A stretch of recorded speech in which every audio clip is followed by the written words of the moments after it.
Today we will discuss the AC generator, the principal construction and its working.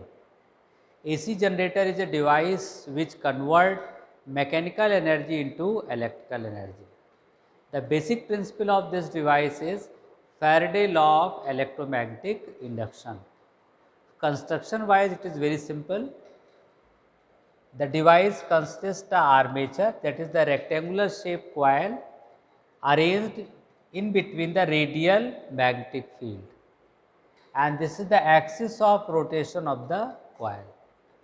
The two terminal of armature are connected with coaxial slip rings R1 and R2.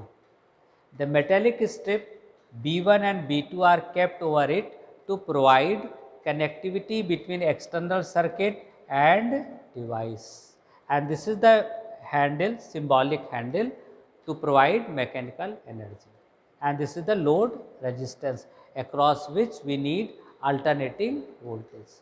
Working wise it is very simple. When we provide mechanical energy to the device with the help of this handle, the armature start rotating. As it rotates, there is continuous change in the magnetic flux. Due to that, induced EMF is set up and current start flowing. The current direction is according to Fleming right hand rule, and when the current start flowing, this load resistance here, this is the simple electric bulb, start glowing, indicating that the mechanical energy converted into electrical energy. Theoretically, we can find expression for induced EMF and current. We know that the instantaneous magnetic flux phi is given by BA cos theta. It can be also written as phi is equal to BA cos omega t. B is magnetic field intensity, A is area of the armature, omega is the angular velocity of the armature, and at time t the magnetic flux linked is phi. According to the Faraday law of electromagnetic induction, the induced EMF in n turns of the armature is given by E is equal to minus n d phi by dt. If you put the value of phi, then we have E is equal to minus n d dt of B A cos omega t. For differentiation of this, we will take out B A outside of the differentiation. So, we have minus n B A d dt of cos omega t. When you differentiate cos omega t, we have minus sin omega t, and differentiation of omega t is omega. When we further simplify, minus minus plus, and this omega is NAB omega sin omega t. This group of constant, because all the terms are constant, can be replaced by a new constant, that is E0.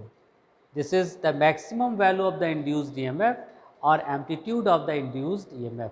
So, we have E is equal to E0 sin omega t, equation number 1. If you want to know induced current flowing through the load resistance using Ohm's law, we can say I is equal to E by R, and when you put the value of E, that is E0 sin omega t upon R, and again E0 by R can be replaced by I0 using Ohm's law. So, for induced current we have expression I is equal to I0 sin omega t, equation number 2. So, from equation 1 and from equation 2 clearly we can say that either it is induced EMF or induced current, both are varying according to sine function.